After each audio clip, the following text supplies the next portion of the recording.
Bonjour, mesdames et messieurs, bienvenue sur ce deuxième épisode où nous jouons actuellement l'Égypte sur Conflict of Nations. Je vous rappelle que c'est une game abonnée, donc les abonnés ci-contre sont l'Iran et l'Éthiopie. C'est important pour la suite de la vidéo. Alors, comme vous pouvez le voir depuis l'introduction de cette partie, on s'est plutôt bien agrandi, hein. On a d'abord pris le Soudan, qui représente quand même une superficie assez importante, vous voyez, hein, on peut se dire que c'est impressionnant, tous ces territoires. En réalité, ça ne représente pas non plus beaucoup, mais ce qui est important, bien sûr, c'est la ville, hein, l'unique ville de ce bot à la base. Et j'avais déjà réuni des troupes aux alentours de Aljo, alors dans mon pays, bien sûr, hein, donc les frontières qui étaient vers ces provinces. Donc j'avais réuni alors pas non plus beaucoup de troupes, mais quand même assez pour commencer une invasion sur la Libye. Alors le truc avec la Libye, c'est que comme beaucoup de joueurs, hein, on peut s'en rendre compte par nous-mêmes, la Libye était inactive. Il y avait pas de construction de bâtiments, pas d'invasion apparente, donc ils étaient vraiment inactifs. Donc je me suis dit, bah, s'ils sont vraiment inactifs, est-ce qu'on a vraiment besoin de beaucoup de troupes pour, pourquoi pas, assurer un quelconque problème? Donc j'avais réuni quelques véhicules de reconnaissance et quelques infanteries, mais pas non plus beaucoup. Et je les ai mis un peu en mode barrage, et juste derrière, il y avait l'artillerie qui était en train de tirer sur les troupes afin donc, de les éliminer, donc ainsi de prendre la première ville. Et j'ai fait ça pour quasiment les quatre autres, hein. Les cinq autres, pardon. Il y a Ah, ça m'étonne, attendez, la Libye. C'est pas cinq villes, la Libye, normalement. Cinq patries-villes. Apparemment, c'est six, d'après ce que je vois, d'accord. Bah, j'ai de très mauvais souvenirs, apparemment. Très bien, donc six patries-villes. Bon, bah, j'ai fait la même chose à peu près avec les cinq autres. Et bah, vous voyez que niveau perte, je suis plutôt bien, hein. Alors, moi-même, je n'ai pas vérifié, mais on peut vérifier tout de suite. Ah, et quand même, j'ai 2700 pertes. Bon, ça reste, on va dire que ça reste honorable. Voilà. C'est vrai que l'artillerie a aussi beaucoup souffert, hein. En fait, il y avait l'artillerie adverse qui était toujours présente et bah, j'ai tiré avec cette artillerie depuis une des deux provinces ici. Le problème, c'est que l'autre artillerie aussi a repéré la mienne, donc elle a fini par tirer. Et au final, cette artillerie était dans un stack qui était composé donc de l'artillerie en présence et d'une infanterie. Donc, ce qui veut dire que l'artillerie ennemie subissait moins de dégâts que mon artillerie. Et mon artillerie n'avait pas de bonus puisqu'elle n'était pas dans une montagne. Oui, donc comme l'artillerie ne recevait pas de bonus d'attaque, elle devait sûrement se trouver ici. Et il n'y a pas de malus dans l'urbain normalement, oui, il n'y en a pas. Nickel. Euh, voilà pourquoi je la conduis jusqu'à l'hôpital le plus proche. Parce que l'artillerie mobile, c'est quand même une unité assez importante, surtout au début de partie, hein, mais pourquoi pas aussi pour la suite. Donc ça, c'est pour mes invasions. Alors, je tiens à féliciter l'Iran qui a vraiment lancé une attaque assez surprenante, mais qui a été très très payante sur la Turquie. Avant de parler de ça, ils avaient attaqué l'Afghanistan, d'après ce que je vois. L'Afghanistan qui avait attaqué le Pakistan, je crois, et donc l'Iran a pris les provinces ici au passage. Euh, et donc après, là, on voit qu'ils s'attaquent un peu de toutes parts. Ils attaquent l'Irak qui est sûrement, alors inactif peut-être pas, mais bon. Après, on est au septième jour, donc les bots ont sûrement déjà pris le relais. Euh, Oh! Ah oui, ok. Les hélicos de combat aussi, ils ont fait la recherche. 5 hélicos de combat, c'est pas mal du tout, hein, franchement. C'est très propre. Euh, donc ils attaquent l'Irak, le bot, et la Turquie, en gros, ils avaient attaqué une partie de la Syrie, même ils sont allés jusqu'en Israël. Et ce qu'a fait l'Iran, ils ont réuni un assez gros stack, vraiment imposant. Donc dans des navires de transport qui étaient aux alentours de Antalya, alors euh, un peu loin quand même, histoire que la Turquie ne repère pas non plus ce navire, ses troupes du moins. Et il a lancé une attaque depuis Antalya, et puis vous voyez hein, que c'est allé tout seul. Après, la Turquie ne s'y attendait pas du tout. Je sais pas si la Turquie c'était un joueur expérimenté, mais dans tous les cas, ils se sont fait complètement avoir. Et niveau perte, je sais pas qu'est-ce que ça a donné. On peut le voir ici sûrement. Alors, l'Iran, bon, déjà les pertes entre l'Iran et l'Irak, vous voyez que l'Iran est vraiment très très bien. Et pour ouais, les insurgés qui ont perdu plein de troupes, c'est pas étonnant. Voilà. Ok, oh, ok, j'aurais dit largement plus pour les deux. 34 pertes pour l'Iran, 740 pour la Turquie. Même pour la Turquie, il n'y a pas beaucoup de pertes, donc ça veut dire que les troupes de la Turquie sont encore quelque part, je ne sais pas où. Alors il y en a sûrement vers Sofia, vous voyez, il y a quand même, la ville est encore fumante, donc ça veut dire il avait commencé une invasion aux alentours de Sofia. Mais ça m'étonnerait qu'il ait mis toutes ses troupes là-dessus. Donc, où sont les autres, en fait, c'est la question. Peut-être dans une province ou dans des provinces. Donc, ouais, comme conseil à l'Iran, je dirais quand même d'être prudent parce qu'on sait jamais. Ce serait dommage de perdre même une troupe de cette façon. Mais dans tous les cas, l'Iran, franchement, qui pour le moment fait une très belle game, hein. Ils sont dans le classement, ils doivent être vraiment très bien. Nous, on est quatrième. Ah oui, oh là là, l'Iran première carrément, très bien. IA était deuxième, et oui, ils ont dépassé la Russie, hein, carrément, d'accord. La Russie qui a envahi la Biélorussie quant à elle, donc ça fait déjà un petit pactole, hein, plus une partie de l'Estonie et de la Lituanie. À l'est, généralement, avec la Russie, on voit jamais beaucoup d'invasions, parce que c'est vrai que comme l'ensemble des villes de la Russie sont vraiment concentrées à l'ouest, la Russie va forcément plus attaquer à l'ouest plutôt qu'à l'est. À l'est, il y a que Vladivostok, et Novosibirsk, vous voyez quand même que c'est sacrément loin, hein. Donc, niveau attaque à l'est, alors pourquoi pas, je sais pas, prendre la Corée du Nord, par exemple, en stackant quelques troupes pendant un peu de temps à Vladivostok, et puis après, on lance l'assaut.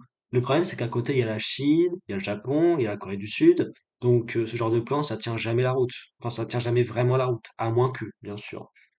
Donc, voilà. Donc, la Russie, pardon, qui envahit d'une façon logique pour le moment. Euh, voilà pour la Russie. Alors d'ailleurs, ils ont fait des bases navales. La Russie, c'est pas vraiment une nation faite pour le naval, mais ça peut quand même servir en fonction du contexte. Par exemple, dans une game que j'avais déjà évoquée dans une précédente vidéo où je jouais l'Angleterre. Non, non, où je jouais le Brésil. En gros, les deux gens de ma coalition, c'était moi, le Brésil, et l'allié qui était la Russie. Et la Russie, ce qu'ils ont fait au départ, ils ont construit quelques destroyers, ils les ont maxés vraiment super rapidement au niveau 4 pour aller attaquer l'Éthiopie, qui était un peu le challenger de cette game, et qui aura pris un peu de temps à être vaincu. Et au final, après que ces destroyers aient servi et que l'Éthiopie était vaincue, et ben la Russie n'a plus jamais utilisé ces destroyers, même pour les conquêtes. Puisque bah, ils avaient d'autres moyens à côté, hein, notamment des hélicoptères d'attaque et des hélicoptères de combat. Donc ces navires ne servaient plus à rien en fait. Voilà. Donc après, je dis pas non plus qu'il faudrait pas avoir du tout de naval pour la Russie, mais vous voyez quand même les quatre villes de la Russie, les quatre villes côtières, donc à savoir Rostov-on-Don, Saint-Pétersbourg, Arkhangelsk et bien sûr Vladivostok. C'est très éloigné les unes des autres. Chacune donne sur des eaux vraiment complètement différentes. Vous voyez que pour se rendre d'une ville à l'autre, il faut faire des détours vraiment pas possibles entre les continents entre les pays, donc c'est compliqué, quoi. Voilà, c'est vraiment une perte de temps si on fait vraiment pas gaffe. Donc voilà, tout ça pour dire que la Russie niveau naval, pas terrible, niveau facilité. Bon, on a parlé de l'Iran et de ses conquêtes, on a parlé de moi et de mes conquêtes. Pour ce qui est de l'Éthiopie, ils ont envahi le Soudan du Sud complètement. Bon, là, clairement, il y a rien à dire. Et c'est tout, en fait. Et je me suis dit, mais est-ce qu'ils vont faire autre chose comme invasion? Eh bien, eux aussi, figurez-vous, on construit les hélicos de combat. Franchement, tous, de la part de l'Iran et l'Éthiopie, c'est une très belle initiative. Les hélicos de combat, dès le départ, c'est vraiment une unité très puissante, hein, notamment contre les bots, hein, mais pas seulement. Il y a aussi les joueurs inactifs, on le rappelle. Le Kenya doit en faire partie justement, et logiquement, c'est sa prochaine cible. Oui, oui, de toute manière, il me l'avait dit, oui. Donc, le joueur, hein, donc Hugo, qui, euh, qui joue l'Éthiopie, m'avait clairement dit qu'il envahirait le Kenya. Je lui avais conseillé, mais je pense clairement, c'est ce qu'il faut faire, hein. Même si... Ouh, ok, on verra ça après. Même s'il y a d'autres cibles en vrai à côté, hein, mais bon, je pense que c'est plus logique pour l'Éthiopie.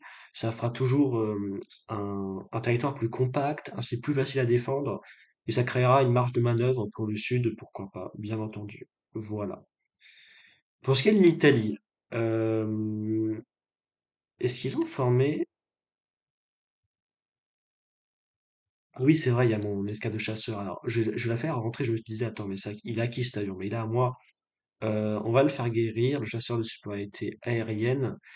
Et pour l'Italie, est-ce qu'ils ont formé de nouvelles unités peut-être? Ils sont pas inactifs, hein. Ouais, ils ont fait des corvettes, par exemple. Il y en a au moins une déjà.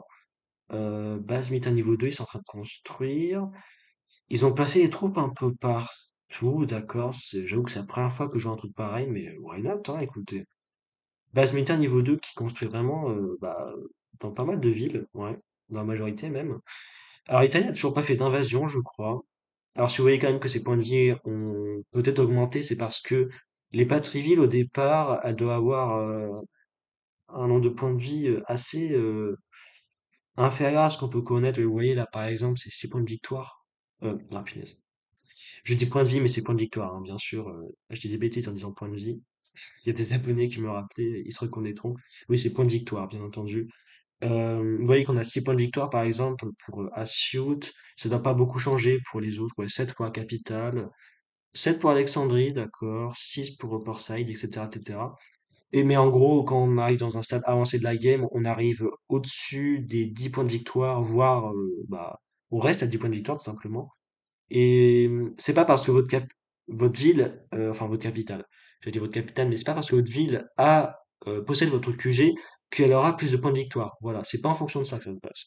Enfin, du moins, j'ai pu faire ce repérage. Donc l'Italie niveau conquête, on a dit nada. Alors, il patrouille sur les terres du Maroc parce que justement le Maroc qui était censé être le cinquième allié là qu'on aurait dû voir niveau conquête, et ben ils ont quitté la coalition et honnêtement j'étais pas là quand ça s'est passé donc je sais pas si le Maroc était inactif ou un truc du genre. Donc bah c'est possible qu'ils soient inactifs. Bon ils ont quand même envahi une bonne partie de l'Algérie. Je sais pas du tout s'ils sont inactifs ou pas. Premier degré je sais pas. Donc à voir s'ils sont capables de nous rejoindre. Et puis, si c'est pas le cas, bah, on verra bien par quelle sauce ils se font manger. Après, le Maroc, c'était quand même un joueur assez expérimenté, hein, à rang 30. Donc, je me disais, bah, rang 30, il va pas être inactif quand même. Et bah, si, du coup. Donc, peut-être, je sais pas, et il est parti de chez lui dans la vie réelle pendant un certain temps et il va revenir après. Il aurait oublié de nous prévenir, voilà. Je dis ça parce que c'est arrivé dans une autre de mes games et donc le joueur est revenu 7 jours après son départ. C'est beaucoup, mais bon, il est quand même revenu, voilà. Il a un peu tenu sa promesse. Et donc là, le Maroc, bah, je sais pas. Voilà. On verra bien ce qui se passe. Voilà pour ce qui est donc des alliés et de moi-même, hein, donc niveau conquête et compagnie. Franchement, pour le moment, je suis très content de la part de l'Éthiopie et de l'Iran. Ils font un très bon boulot. L'Iran qui a même réussi à se hisser jusqu'au top 1 de la game, donc pour le moment, tout se passe pour le mieux. Oh, le Kazakhstan qui a envie l'Azerbaïdjan. C'est très rare, ok. Je suis assez surpris, d'accord, très bien. Bon. Passons à la suite maintenant. Alors, pour les prochaines cibles, alors déjà l'Italie, bah, il y a quoi comme menace autour de l'Italie en fait? Il y a, je vois la France qui a été complètement rasée par l'Allemagne et un peu par l'Espagne. Ils sont peut-être dans la même coalition, c'est possible. Il y a plein de coalitions qui ont été créées. Est-ce qu'ils font partie d'une coalition, les deux? Allemagne. Ah, bah la Turquie c'est partie de sa coalition. Ah ouais. Je crois que c'est l'Arabie Saoudite. Ouais, d'accord. Ah, donc l'Allemagne qui a rien à voir avec l'Espagne. Ah, c'est intéressant ça pour nous ça. S'ils sont pas alliés. Et l'Espagne, ah, qui n'a pas de coalition. D'accord. Eh bien, il est en guerre contre l'Italie. Ah, d'accord. L'Espagne qui est allée un peu partout, on va pas se mentir, hein. Bon, ils sont allés un peu dans le sud de la France, ils sont allés jusqu'en Corse, donc pas loin de l'Italie. Ils sont aussi allés en Mauritanie, donc il y a un bot à la base, donc qui est à l'ouest de l'Afrique. Ça m'arrange pas la Mauritanie parce que bah après il peut venir au Maroc par exemple et il viendrait me gêner dans mes conquêtes. Donc ouais, c'est pas une bonne idée. Enfin, une bonne idée. C'est une bonne idée pour lui peut-être, mais pour moi en tout cas ça m'arrange pas quoi. Est-ce qu'il y a d'autres menaces pour l'Italie? Pour le moment, pas trop, parce qu'il y a encore plein de bots qui représentent un peu une barrière pour ce qui est une barrière de protection entre l'Italie et qui s'interpose entre l'Italie et les autres pays de l'Est, hein, tels que notamment la Russie, l'Ukraine ou encore la Roumanie, enfin qu'on peut voir ici en tout cas. Grèce, ça m'a l'air d'être inactif. Serbie aussi. La Roumanie qui a envahi quand même quelques bottes. Alors, notamment la Hongrie et la Slovaquie, peut-être. Ouais, d'accord. Et puis aussi la Moldavie, d'ailleurs. Mais bon, Moldavie, c'est plus à l'est, ça concerne pas vraiment l'Italie. Ils ont attaqué l'Ukraine aussi, d'accord. Alors, Roumanie qui sont sûrement dans une coalition. Ouais. Laquelle maintenant? Avec la Pologne, d'accord. La Pologne qui bah, n'a rien fait pour le moment. Aucune conquête. Très bien. Je pense qu'on a fait le tour pour l'Italie. Pour moi, les menaces, franchement, je vois pas vraiment. Alors, il y aurait bien eu le Tchad en vrai, qui, on avait vu au début de l'introduction, donc là, le premier épisode, le Tchad qui avait mis une raclée au Cameroun. Bah, ça n'a pas beaucoup bougé depuis en fait, hein. Je pense que c'est tout simplement un joueur qui a fait un seul assaut et qui, ce sera le dernier en fait, hein. Le premier assaut est le dernier de sa part. Donc, possiblement, il faudra qu'on attaque le Tchad par la suite, voilà, mais il n'y a aucun danger sinon pour le moment. Même l'Arabie Saoudite, alors, Arabie Saoudite, ils ont quand même attaqué, enfin, envahi Oman et le Yémen, ce qui est plutôt logique hein, d'ailleurs, mais c'est tout, je crois, ouais. Et donc, bah, ils sont un peu encerclés quand même par moi, l'Égypte, l'Éthiopie et l'Iran. Donc en vrai, est-ce qu'ils vont faire quelque chose? Je pense pas, hein. Il y aurait pu avoir la Turquie qui pourrait les aider en vrai, si jamais ils devaient être en guerre contre nous, mais bah la Turquie s'est fait. Pour le moment, ils se sont fait un peu monter en l'air, hein, très clairement. Euh, et ils ont peut-être pas perdu beaucoup de troupes la Turquie contre l'Iran, mais ils ont perdu toute leur ville, quoi. Vous voyez, il y a plus que Istanbul qui reste et bah clairement leur économie doit être dans le rouge depuis un petit bout de temps. Donc voilà, l'Iran qui a vraiment fait une attaque éclair imparable. Pour l'Éthiopie, est-ce qu'il y aura un danger? Ben, peut-être l'Arabie Saoudite, voilà, un peu en fait, le danger pour moi et l'Éthiopie, peut-être l'Arabie Saoudite, mais sinon, je vois pas vraiment qui pourrait venir nous mettre en danger. Pour l'Iran, là, ça peut se corser un peu plus. Pourquoi? Il y a la Russie déjà qui est au nord, qui peut rapidement venir au sud, pourquoi pas. Alors le Kazakhstan, est-ce qu'il est allié à la Russie par hasard? C'est possible ça, hein. Euh, Chine, Mongolie, Kazakhstan. Ok, il est pas lié avec la Russie, mais quand même le Kazakhstan qui est pas inactif. Je sais pas si c'est un joueur expérimenté, je pense pas. Ok. Euh, et aussi, donc, Russie, Kazakhstan, il y a l'Inde, je pense, qui représente le plus gros danger. Vous voyez l'Inde là qui est en train d'envahir le Pakistan. Je sais pas c'est quoi les pertes entre le Pakistan et l'Inde. On va aller voir ça tout de suite. Euh, India. Ah, il n'y a pas de rapport aujourd'hui entre l'Inde et le Pakistan. À moins qu'ils soient pas en guerre, et dans ce cas, je sais pas pourquoi le territoire est organisé de cette façon. Et il est pas en guerre avec le Pakistan, l'Inde? Ça m'étonne.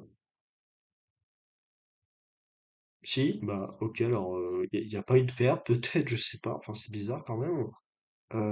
Il y a sûrement des pertes quand même. Jour 5 carrément, peut-être. En mode, le Pakistan du perd peut-être la majorité de ses troupes, et donc il y a plus trop de nouvelles parce qu'ils sont un peu en sous-effectif. Non, mais, non, mais, ok, d'accord, je pense que, non, mais c'est ma faute. J'ai mis ami ennemi alors que l'Inde c'est ni un ami ni un ennemi pour le moment. Donc tu m'étonnes que ça n'a pas marché. Ok, on va revoir. Ok, donc déjà ici l'Inde a 316 pertes, 920 pour le Pakistan. Et il y a sûrement un rapport aujourd'hui, je présume. Ouais, voilà. Non, non, voilà, j'ai vu un truc.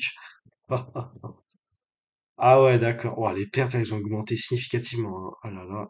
5500 pertes pour le Pakistan, 2600 pour l'Inde. C'est le Pakistan qui perd, hein, bien sûr. Bah, non, ils ont pas perdu la capitale encore, mais ils ont déjà perdu deux patries-villes. Bah, pour le moment, l'Inde qui a l'air de gérer, mais c'est sûr qu'il y a toujours une querelle assez embarrassante entre le Pakistan et l'Inde. Bah, si l'Inde gagne, vous voyez bien que ça posera problème pour l'Iran, hein, parce que l'Inde enfin, occupera toute la frontière est de l'Iran, donc possiblement pourrait lancer un assaut massif. Et en plus, vous voyez qu'en ce moment, l'Iran a pas trop de défense au niveau de l'Est. C'est peut-être le seul reproche que je pourrais leur faire pour le moment. Euh, Ils ont pris le risque de pas laisser de troupes, par exemple à Bandar Abbas et à Birzim, qui sont leurs deux patries-villes de l'Est. ça peut être dangereux, hein. Si jamais l'Arabie Saoudite décide de les attaquer à tout moment, par exemple à Bandar Abbas, ils perdent la ville. Donc ouais, c'est assez dangereux. Bon. Après, généralement, bon, il n'y a pas de karma à ce niveau-là, mais bon, perso, ça m'est déjà arrivé, bien évidemment, mais voilà, je pense que tout le monde l'a déjà au moins vécu une fois. Ça peut devenir vite embarrassant. Dans le dernier cas que j'ai pu vivre dans le genre, moi, je jouais l'Espagne et il y a l'Ukraine qui est en guerre contre un membre de ma coalition qui a décidé de m'attaquer, vraiment sans aucune raison. Enfin, il y avait l'Italie, par exemple, qui pouvait être plus intéressante pour l'Ukraine, déjà parce que bah, c'est plus proche. Et au final, non, ils se sont dit, on va attaquer l'Espagne. Alors peut-être parce qu'il a vu mon rang et il s'est dit, lui, c'est le professionnel de la coalition, c'est lui qu'on doit tuer. Je sais pas. Bah, en tous les cas, s'il voulait me tuer, il a bien réussi. Parce que je sais plus quelle ville il a attaqué, mais il a réussi à prendre je crois que c'était Zaragoza et j'avais pas d'unité à Zaragoza.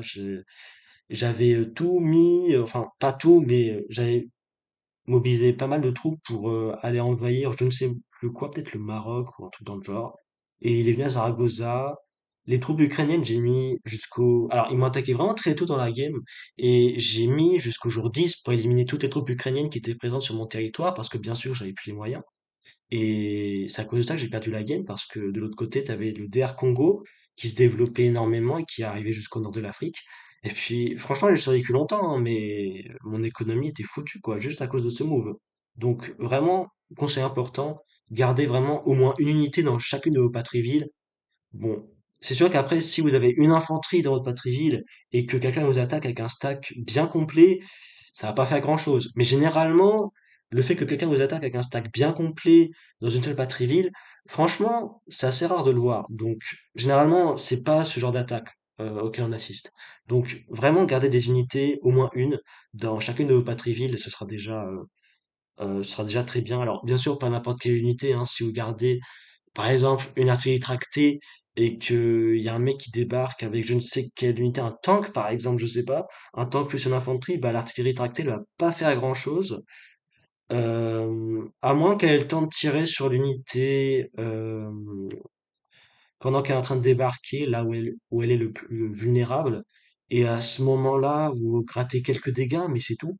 Voilà, après, l'artillerie en défense, vous savez très bien que c'est pas le point fort de l'artillerie, quoi. Voilà, l'artillerie, c'est bien mis en attaque, bien évidemment, notamment dans les montagnes, hein, mais ça, je vous apprends rien.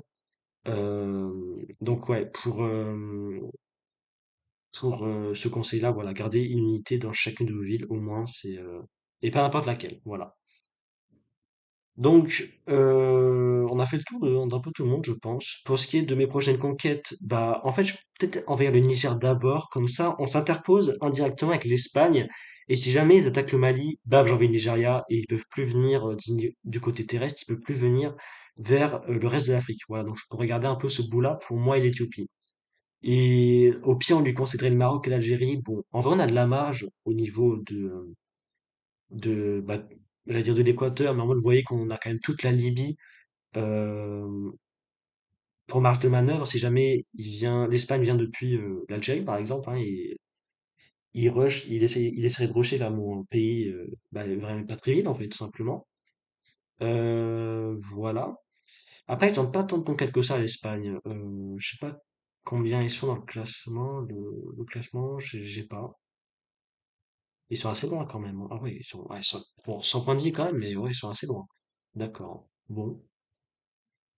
Donc pour la prochaine conquête, Niger, je pense, et puis on s'attaquerait au Tchad. Peut-être le reste de l'Algérie sera intéressant parce que l'Algérie a déjà perdu pas mal de troupes contre le Maroc. Est-ce que c'est possible même de voir les pertes peut-être intéressant? Ouais. Oh là. 9400 pertes pour l'Algérie. Franchement, faut qu'on bondisse dessus. Ah, franchement, faut qu'on bondisse dessus.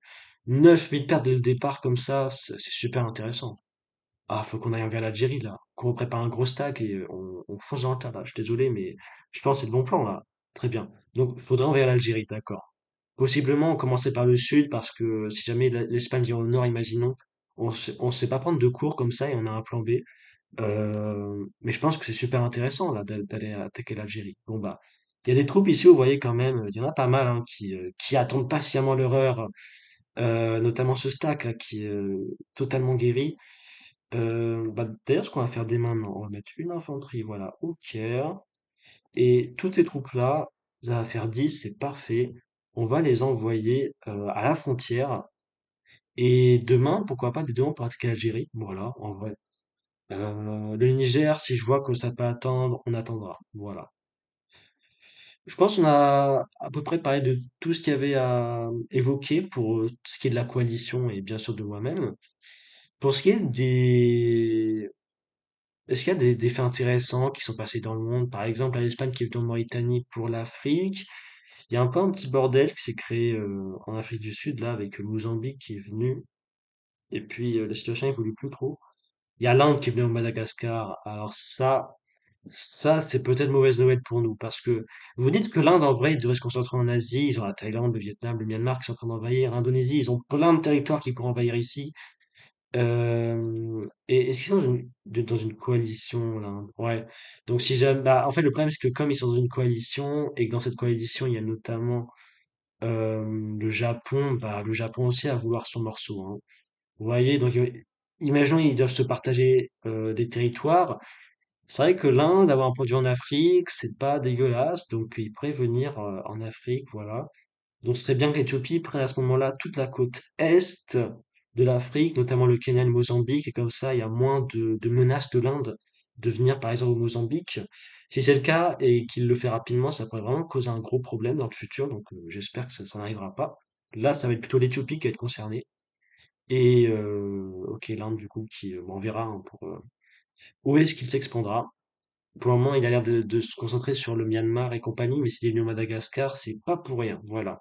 C'est plutôt rare le fait qu'un pays envahisse seulement pour envahisse des territoires seulement pour l'appât, enfin l'appât du gain, j'allais dire pour un gain de points de victoire en fait. Voilà. Alors après, ça dépend si l'Inde est un joueur débutant ou expérimenté.